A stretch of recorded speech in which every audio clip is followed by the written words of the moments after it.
নগাঁও ৰহাৰ কিশোৰী হত্যাৰ ঘটনাৰ সন্দৰ্ভত আৰক্ষী অধীক্ষকৰ প্ৰতিক্ৰিয়া। উত্তৰ প্ৰদেশৰ ব্যক্তি ৰাহুল সিং নামৰ এজন ট্ৰাক ড্ৰাইভাৰৰ লগত গৈছিল পিংকি দাস। পিংকি দাস বৰ্তমান জীয়াই আছে। গুৱাহাটী গড়চুকৰ পৰা উদ্ধাৰ কৰে নগাঁও আৰক্ষীয়ে। নগাঁৱত উদ্ধাৰ হোৱা মৃতদেহটো পিংকি দাসৰ নহয়, এয়া কোনো অজ্ঞাত কিশোৰীৰ। ঘটনাৰ সন্দৰ্ভত বৰ্তমান সময়লৈকে 5জন ব্যক্তিক গ্ৰেপ্তাৰ নগাঁও আৰক্ষীৰ। সম্পূৰ্ণ তদন্তৰ পিছতহে পোহৰলৈ আহিব হত্যাৰ প্ৰকৃত ৰহস্য। তদন্ত চলাই আছিলো ৰহাৰ পিংকি দাসৰ নিৰুদ্দেশ হোৱাৰ বিষয়ে এটা নতুন মূৰ আহিছে গোটেই তদন্তটো আপোনালোকক জনাবলৈ মই এইকাৰণে মাতিছো। পিংকি দাস এতিয়া জীৱিত আছে, আমি এইমাত্ৰ উদ্ধাৰ কৰিলো তেওঁ আৰু পিংকি দাসৰ যিদিনাখন নিৰুদ্দেশ হৈছিলে 11 তাৰিখে নিৰুদ্দেশ হোৱাৰ পিছত তেওঁ ৰাতি ট্ৰাক এখনত উঠি ৰাহুল সিং বুলি এজন ব্যক্তিৰ লগত তেওঁ গুৱাহাটী পাইছিলে।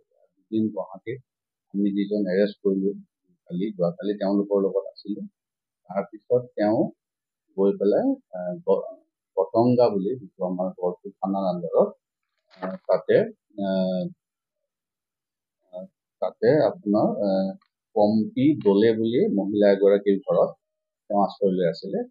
তেতিয়া 10-15 মিনিট আগতে আমি উদ্ধাৰ কৰিছো হিচাপে আৰু যেতিয়া ডেড বডিটো ইয়াত আমি উদ্ধাৰ কৰিছিলো 11 তাৰিখে নিশা, তেতিয়া পিছদিনাখন ৰাতিপুৱা তেওঁৰ দেউতাক, মাক, তাৰপিছত তেওঁৰ মামাক আৰু ওচৰৰে ব্যক্তি নেইবাৰ তেওঁলোকে আহি আইডেণ্টিফাই কৰিছিলে। আপোনালোককো প্ৰেছ বাইট দিছিলে যে আমাৰ ইত্যাদি।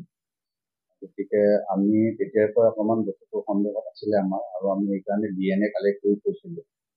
আৰু এতিয়া যিটো পিংকি দাসৰ উদ্ধাৰ হ'ল, গতিকে বৰ্তমান যিটো মৃতদেহ আছিলে যিটো আপোনাৰ পিংকি দাসৰ পৰিয়ালে নি সৎকাৰ কৰিলে, সেই মৃতদেহটো DNA পৰীক্ষা আমি কৰাব লাগিব।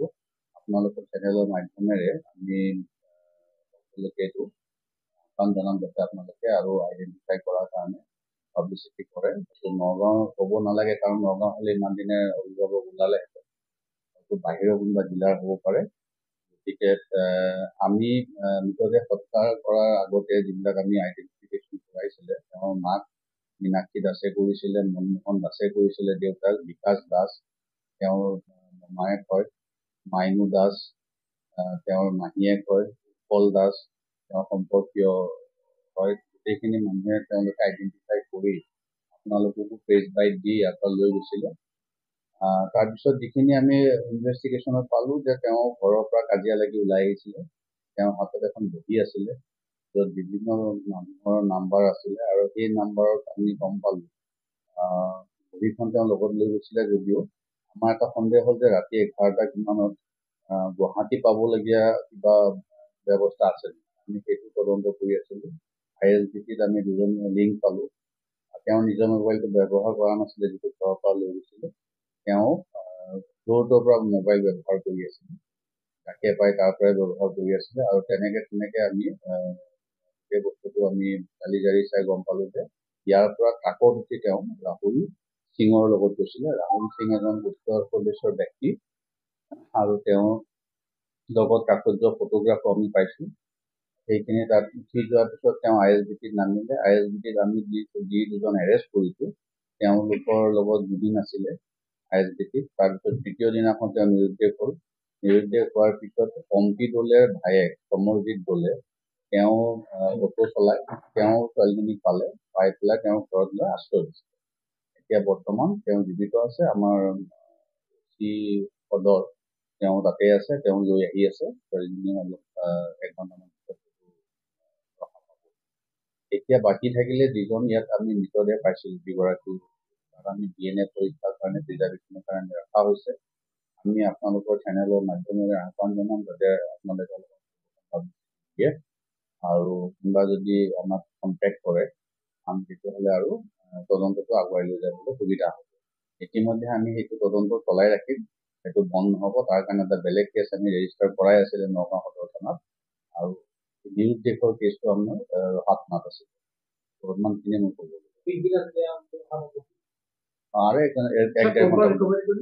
পতংগা গড়চুক গুৱাহাটী। সেইটো মই আপোনালোক আহ্বান জনাইছো যে আপোনালোকে পাব্লিচিটি দিয়ক। আমি DNA ৰাখিছো, যদি কোনোবাই আহি ক্লেইম কৰে যে আমাৰ পৰা তেতিয়া আমি DNA এক্সাম কৰাব পাৰিম, কিন্তু আমাৰ এইটো তদন্ত থাকিবই। তদন্তটো আমি বন্ধ নকৰো যাতে ইয়াত কোনে হত্যা কৰি তেওঁ পলাই থৈ গ'ল।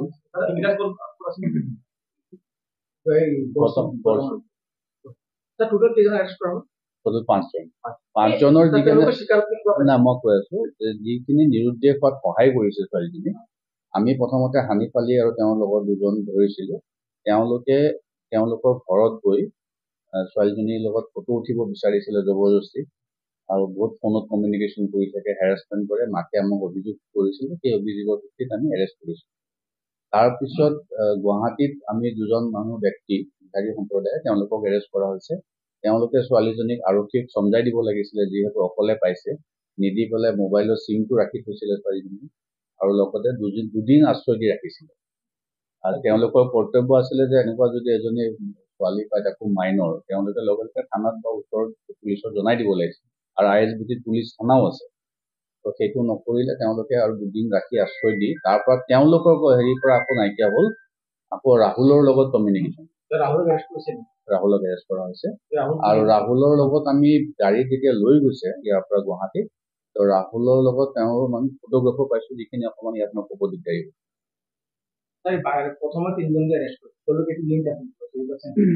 তেওঁলোকে কিডনেপিঙত জড়িত নাই, হেৰেছমেণ্টত জড়িত। নাই, ৰেপটো এতিয়া আমি তেওঁ আনিলেহে, তেওঁৰ পৰা আমি ষ্টেটমেণ্ট ল'লে পৰৱৰ্তী সময়ত আমি যিখিনি পাওঁ, যি যি হৈছে বাকী আমি সেইটো কেছৰ তদন্ত ৰখাৰ হৈ থাকিব। ড্ৰাইভাৰ।